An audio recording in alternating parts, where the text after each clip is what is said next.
You are listening to the Primitive Intelligence Podcast, episode 517, That Time a Black Hole Destroyed the Universe. I'm your host, Kurt, and this week we're going to try and figure out what Stephen Hawking, Mandela effects, black holes, and the year 2012 have in common. Also, welcome to the extension of Season 5, and I apologize for the sound of my heater in the background. It always kicks on as soon as I start recording. So when Rocco and I first started this, we decided we'd probably do 16 episodes a season, because we figured by the time we get to episode 16, it would be Thanksgiving or right around there, and then we take December off and come back in January. And it never worked out that way. And not once has it worked out that way. There's always been something that as we've taken breaks in the middle of a season, and then we've come back months later, and then or extended breaks between seasons. So this season I decided, I'm just going to keep going. I'm thinking maybe this is 517. I'm thinking maybe 520. Don't hold me to that. I'll let you know the episode that I decide that's it for season 5. And then I'll take a couple of weeks off and then come back for season 6.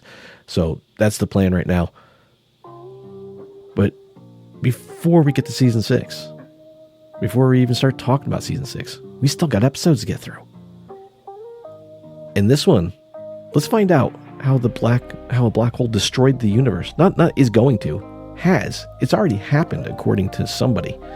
So we're going to get into that. The Primitive Intelligence Podcast starts now.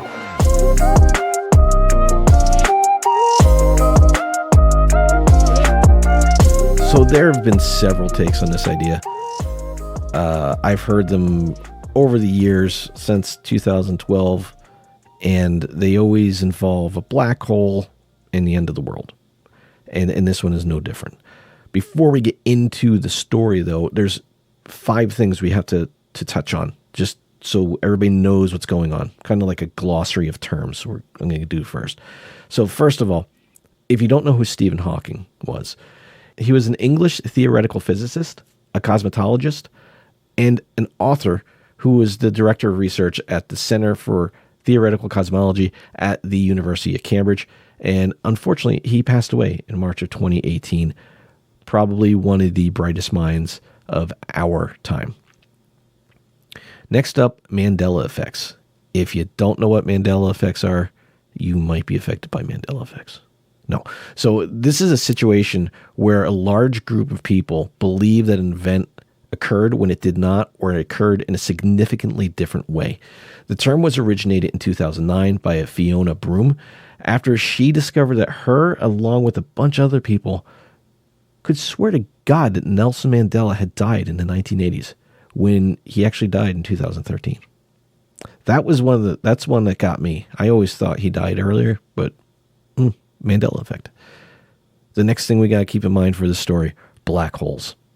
You should know what a black hole is, but it is a region in space where gravity is so strong that nothing can escape it, not even light. And this is because a black hole is so packed with matter, it's so dense that it deforms space-time. And this isn't like science fiction. This is real. These things actually exist. That's crazy. It's not even the bad guy of the story. Next up, we've got the Higgs boson and the Higgs field. The Higgs boson is the fundamental particle associated with the Higgs field. The field itself gives mass to other fundamental particles, such as electrons and quarks. And a particle's mass determines how much it resists changing speed or position when it encounters a force, which is an interesting way of describing mass. But yeah, so everything that has mass has the Higgs field to thank for it. And then on to the year 2012. Not the movie 2012, but the year 2012. If you weren't alive back then, boy, did you miss a good one. There was all kinds of crazy stuff going on. There was probably 3 different end of the world scenarios, the biggest of which was the Mayan calendar, which its cycles ended in 2012. And this led a lot of people to believe that it was the end of the world. There was also the belief the magnetic poles are going to shift, and there's a couple other ones. The world ended a lot in 2012. But also, after 2012, people were so convinced that the world was going to end then, that they just assigned the ending to the world there and blamed on the black hole. And that's what we're going to talk about. So last night, I have some ideas on what I want to do the episode on, but I start watching reels, and I'll get sucked into those things sometimes, especially when the algorithm starts putting me on those crazy stories. And I'm just like, I keep on watching them, because they're fun. But I come across this one, and the title of it is "You Are Not Alive." And it's by this guy, Matt Welland. I guess we'll call him a creator. So after I watched this reel, I went and looked at some of his other stuff. And he has a lot of what I would say are seemingly misleading reels about strange and pseudo news. And these things are dangerous. I don't know if this guy is doing it intentionally because he's just trying to get views, which is what I would assume. Or if he really believes the stuff that he's saying, but there's very little research done. And that's why these are so dangerous. There's a pattern, and it's not just him, but it's, as I watch things and I come across things online, there's a pattern. And if I don't know something, I'll come out and I'll say, I don't know. I'm going to talk about it because I think it's an interesting topic, but I know little about it. I'll give the information I have. And that's how I'll present it. I won't try to come to you and say, these are the facts and this is what's going to happen. I want to give you multiple sides of the story because this is entertainment, right? This is an entertainment podcast. I try to be entertaining, but I want to have interesting topics. I don't want to just talk about influencing in products and stuff like that. I want to talk about fun stuff. I want to talk about things that make you think. So the formula these kind of creators use is they will take some real information like real names, actual people, actual places, actual events, but they will get details horribly wrong, or they'll get them close enough that it sounds right, and then they'll treat them as the truth, and they'll say it in such a convincing manner that, bam, people believe it. But, and this is just the way I've always been, when I hear someone talk about specific things and they're specific, I want to research those. Like, if what I'm seeing is true, I want to know. I want to go see if I can find that information. And a lot of times I'll see clips. I've been seeing some that are like Joe Rogan clips of him reading news stories, but I think someone's using AI to fake his voice, because I can never find these clips that he's done. And it's always some weird story I've never heard of before. And it might be something he would do, but it's not really. And that's, I mean, I've talked about AI in previous episodes and how that could be dangerous with things like that. But if you can these guys put a little bit of credibility on, like I said, the names or the places or the voice that's being used, and it generates just enough trust with the person watching it, if you're not thinking too much about it, that you just kind of follow along. And maybe that's the point. Maybe they think, well, at some point you're going to be scrolling through so many of these things that you're just going to be susceptible to, you're going to be open-minded to whatever you see. And somebody's going to say something like, oh, wow, that's crazy how true that is. It might not necessarily be true. So this reel, "You Are Not Alive," it starts with a warning. And he says, if this is about the end of the world, it's the scariest thing you're going to ever hear.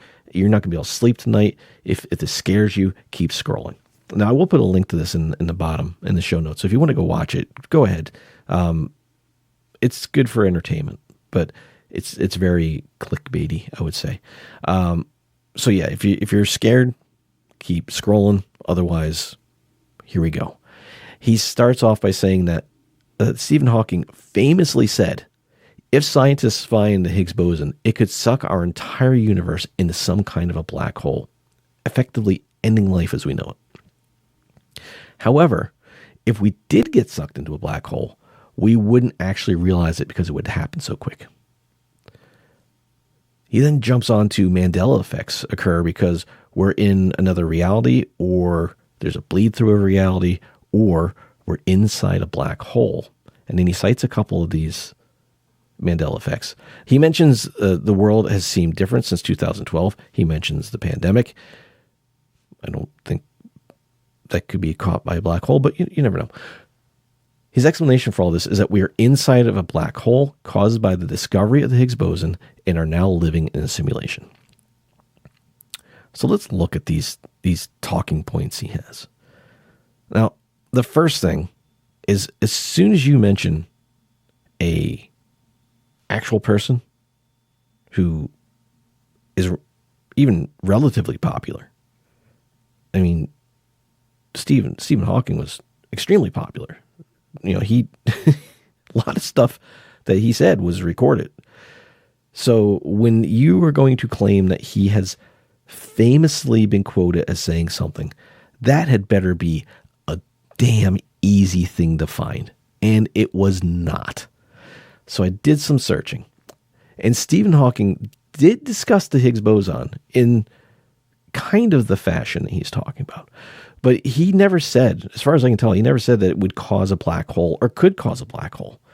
But he did mention the idea that the Higgs boson could create a vacuum bubble that would spread very rapidly.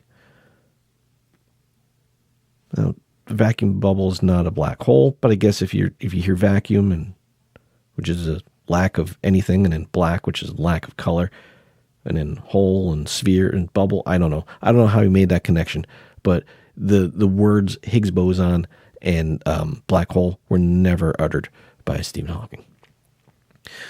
Now, onto the Mandela effects that he mentions. He talks about Curious George, and does Curious George have a tail or no? And some people remember Curious George having a tail, and now he doesn't. And that's another fun thing that there's a lot of things like that you can think back and be like, oh, was it this or was it that? But the key one that he focuses on is he talks about this painting of the Statue of Liberty from way back when. And it shows the Statue of Liberty on Ellis Island. He claims it shows it on Ellis Island. And he says, but it's not on Ellis Island. Now, here's the catch on this. The Statue of Liberty has never been on Ellis Island. It is near Ellis Island, but it has always been on Liberty Island. And the reason why the Statue of Liberty and Ellis Island are so closely connected is because it is one of the first things that new immigrants to the country, when Ellis Island was still in operation, it's one of the first things that they would see. They would go right past it on their way to Ellis Island. It was never on Ellis Island. It's always been on Liberty Island. But the painting he shows is the Statue of Liberty on the island it's on now. It's just from a weird angle. So, to me, Mandela effects are fun, but there's a big problem with them. And I want to cover some at some point, just because they are fun. But when you were a kid and you were in school, did you ever play the telephone game or the telegraph game, where the teacher or one person would whisper a phrase to the first person in line? There'd be a bunch of people standing in line, front to back, and would whisper something to the first person, and then they would turn and whisper it to the next person, and on down the line. And by the time it gets to the end, it's a completely different phrase. And the reason for that is the human brain has a really good capacity for memory, but our memory recall sucks. Even short term, especially short term. But in the long term, we remember things a certain way. We get confirmation bias. We think we heard something. We say it in our head so often. A good example is that, as I remember when I was a kid, there was always T-shirts that said "Beam me up, Scotty," like Star Trek shirts. "Beam me up, Scotty." That was never said. Kirk never said that. It's never uttered in "Beam me up" was said, but not "Beam me up, Scotty." Kirk never said that. But because there was merchandise that said it, people took it as gospel. So Mandela effects are interesting, but I don't think you can base your conclusion for the end of the world on Mandela effects. There's just too many problems with the human brain and memory recall that make me not want to use that as anything other than a fun topic. So true, we would be sucked into a black hole pretty quickly, but I don't think it would happen the way he seems to think it would. he appears to have a very Hollywood idea of what would happen if you got sucked into a black hole. Like, we would get pulled in and shrunk down. Like, everything would get compressed. We just get miniaturized and put into a black hole, and then somehow that would be a simulation. Or that we would get pulled in and digitized, and either the black hole is a simulation or it sucks us into a simulation somehow. But we wouldn't get shrunk or digitized. When things get pulled into a black hole, they go through a process, and we would be no different. A process called spaghettification. And it is as horrific as it sounds. Now, the gravity that is associated with a black hole is so strong, like I said earlier, that not even light that's made of photons, which have no mass, can't escape a black hole. That's strong gravity. And I don't know if it's an exponential curve, but the closer you get to a black hole, the stronger the pull of gravity is. And not like if you're 10 feet away, it's a little bit stronger than if you're 20 feet away. I mean, like, the gravity is extreme. If you're looking at a black hole, the gravity on the outside of your nostril is like orders of magnitude higher than the gravity on the inside of your nostril. Like, that, we're talking that kind of gradient. So if you were falling in feet first, the gravity at your feet would be so much stronger than at your head. Your body would be pulled apart atom by atom, molecule by molecule, into a stream of atoms that get sucked in, and then those atoms get crushed. You don't recover from that. You're not going to pop out on the other side in a Disney movie. It's not part of the Marvel universe. You're not. It's not like Tron. You don't get sucked through to another dimension, as far as we know. I mean, maybe you do, but I don't think so. You just get crushed. If you have any doubts about how scary a black hole is, NASA was able to get data from observations and turn that data into the sound that the black hole makes. I'm going to play this for you. This is the sound of a black hole.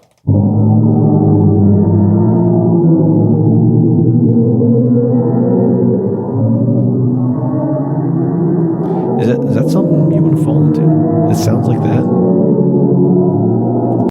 That's not something I want to mess with.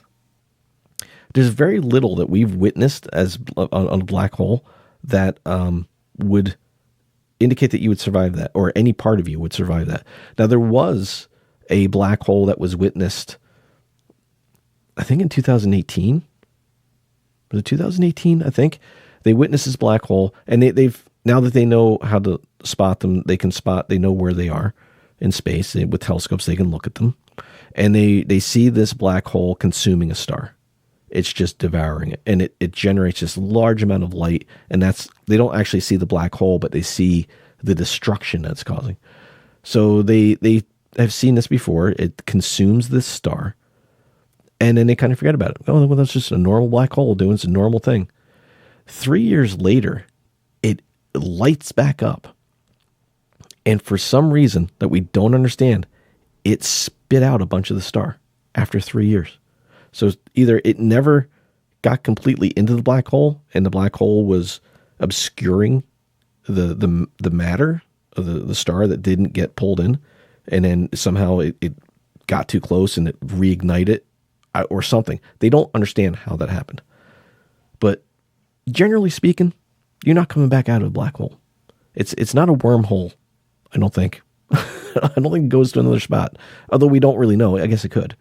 But the chance of you surviving it and experiencing a simulation inside of a black hole, I don't think is going to happen. Now, we don't understand the consciousness. We don't understand if it's generated by the human brain or if it's non-local and the brain is a receiver. But either way, I don't think there'd be anything left to either generate or receive consciousness. So I don't think we'd actually survive that. Now, there's several variations of this concept, stating that a black hole would be created by the scientists at CERN or scientists at a particle collider like CERN. And now CERN is the Large Hadron Collider. And what that does, now I'm not a physicist, so this is going to be very layman terms. So if I get some of this wrong, please be kind. But it's a large structure, and I believe it's underground, with these large hoop-like tunnels, like giant loops. And there's at least two. And what they do is they take electrons, I believe, and they fire them into these tubes.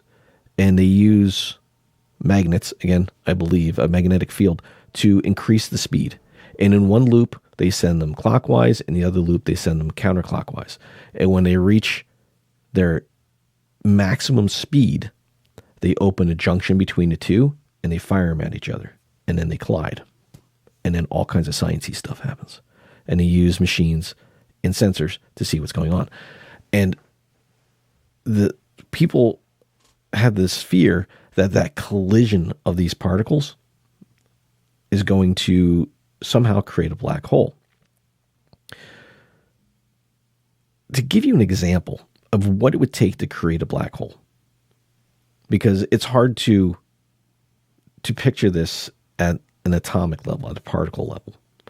But there is a ratio that they use that dictates how compressed something needs to become to generate a singularity, to generate a black hole. And theoretically, any amount of mass can create a black hole. So yes, a particle could create a black hole. But to give you an idea, if you took the Earth, right, this thing that we're on, and you take that and you compress it down so that it is about 0.6 inches diameter. It would need to be smaller than that. That's the threshold. You go a little bit smaller than that, it's going to create a black hole. The entire Earth in something the size of between a nickel and a quarter. So in order to generate a black hole with particles, it would be so small, it would be what they call a quantum black hole or a mini black hole, which doesn't have enough mass, especially in the presence of the gravity of something more massive like the Earth. It doesn't have enough mass to sustain itself, and it evaporates pretty quickly. So I don't know if they've created them at CERN or in any particle accelerator, but they're not worried about it. And they actually, I know it's something that they want to study because it would give them a lot of answers about how time and space and all this stuff intertwine. So the black hole being generated by CERN, not so much of a concern. Black holes, maybe little tiny ones, but they would evaporate. Now, in 2012, they did discover the Higgs boson. But keep in mind, discovery doesn't change the state of the matter, right? So just because you see something that you previously didn't know existed doesn't mean it's going to change into something else. I think of it this way: if you've ever had a glass of orange juice, and then next to it is a glass of milk, and you pick up what you think is orange juice, but it's the milk, right? So you pick up the milk thinking it's orange juice, and you take a swig. It doesn't instantly change into orange juice, does it? You think there's something completely wrong because you're expecting one flavor and you get something different, right? So you discovered there's milk in your glass and not orange juice. It doesn't turn it into orange juice. So discovering a Higgs boson doesn't change what it is. It's not like it was created. We didn't create the Higgs boson. We found it in its natural state. Now, the problem is that the Higgs boson has the nickname of the God particle. And I forget how it got that moniker. I think it had to do with, because it imparts mass to matter. And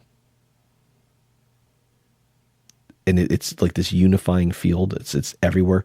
People just assumed it was the thing that creates all things, and it really isn't. But it got this name of the God particle. Physicists don't like using it. It's the Higgs boson because it's not a God particle, but that's what it was known. But it got that kind of this all important name. It was discovered in 2012 when all of these things were supposed to happen. All the end of the world, the end of the Mayan calendar, the poles shifting, the giant floods, all of that stuff. And bam, people think black hole destroyed us all. So this idea that a black hole would have destroyed us back in 2012 when we're living in a simulation, not very likely. Maybe we are living in a simulation. We've already done an episode on that. And I believe that's possible, but not this way. We would not, there's nothing that would survive for us to be a simulation if the world ended in 2012. We'd have to have been pulled out of reality prior to that black hole sucking us into it and put into a computer, but that wouldn't mean that we are in a simulation inside a black hole. So a lot of things have to go right. So there's nothing to fear, right? Right? Introducing the Higgs boson doomsday. This is an actual thing. Now, I'm not going to pretend I know what a lot of this means. So I'm just going to give you the information as I found it, and we will learn together. They were able to determine the mass of a Higgs boson, and it turns out to be 126 times the mass of a proton. And you think, well, that's yay, who cares? This turns out to be the precise mass needed to keep the universe on the brink of instability. Physicists believe that this delicate state that the Higgs boson is will eventually collapse, and the universe itself could become unstable. And this conclusion it involves that Higgs field, because the Higgs bosons are part of the Higgs field. So the Higgs field existed since the beginning of the universe. It acts as its own energy source. So as soon as it came into existence, it's been powering itself. And physicists believe that it may be fluctuating in its state of power to find a balance between field strength and required energy to maintain that field. So sometimes it's a little higher, sometimes it's a little lower. And like matter, it can exist in two states. So right now, currently, it appears to be sitting in a very low state of energy. And the problem is it can sit at this very high state of energy. And if it gets that maximum state of energy, it could potentially destroy the universe.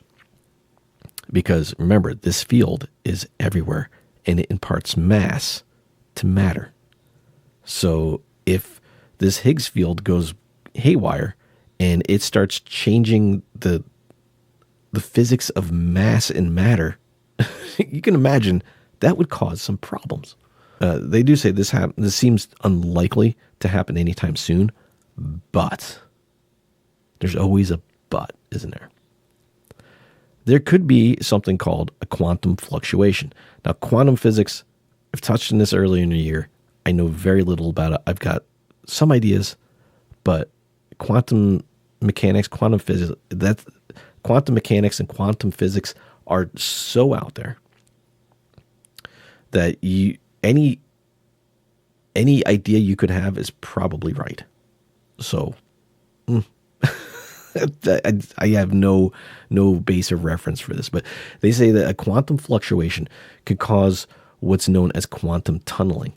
So this low energy state and this high energy state, if you're picturing it in your mind and you picture it as a wave, and right now we're currently in a low state, and that high state is the top of the wave.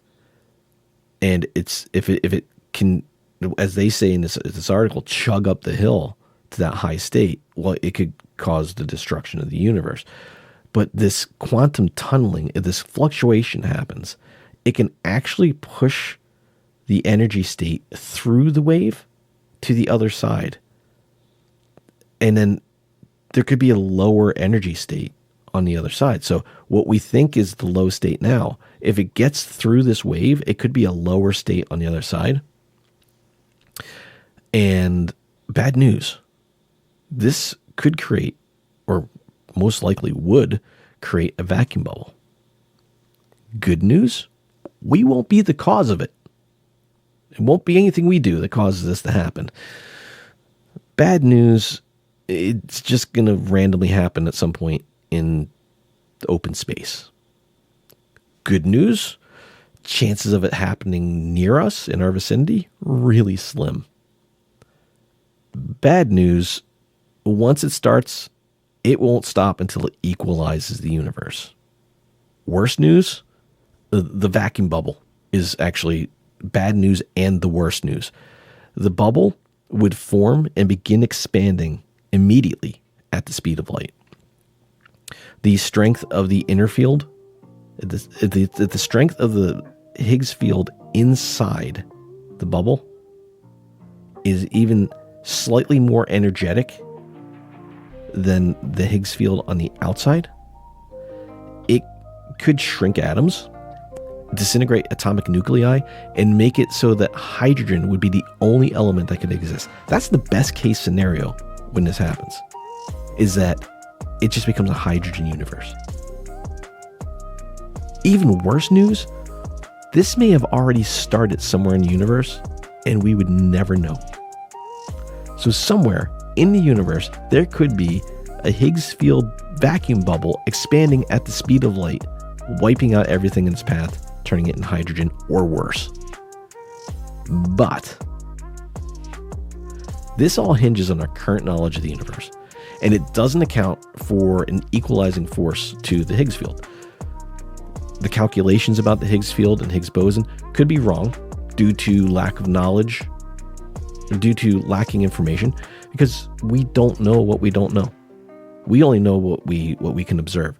There's things in the universe that we don't know, and we don't know what those are. So we don't know what we don't know. How many times can I say we don't know? We just don't know. Now, the idea of supersymmetry shows us that everything has an opposite particle. The Higgs boson should be no different, meaning it should also have an anti-Higgs boson, meaning there would be an anti-Higgs field, which means we're safe, right? You can let me know by contacting the show at podcast@primitiveintelligence.com. You can leave a comment in the video if you're watching on YouTube, and voice notes on Spotify, all that fun stuff. I don't mean to leave you hanging on this one, but that is literally the end of the science. It's just up in the air. It could kill us, or there's something that's going to save us. It's like a bad sci-fi movie, but it's it's reality. Thank you for joining me today and listening to me talk about stuff I know very little about. The reality on this one is actually scarier than the meme. I really hope that we create a black hole and not a Higgs boson vacuum bubble. That thing is terrifying. I really do appreciate you listening all the way through. This has been the Primitive Intelligence Podcast. That's all I've got for this episode. Enjoy the rest of your week. See ya.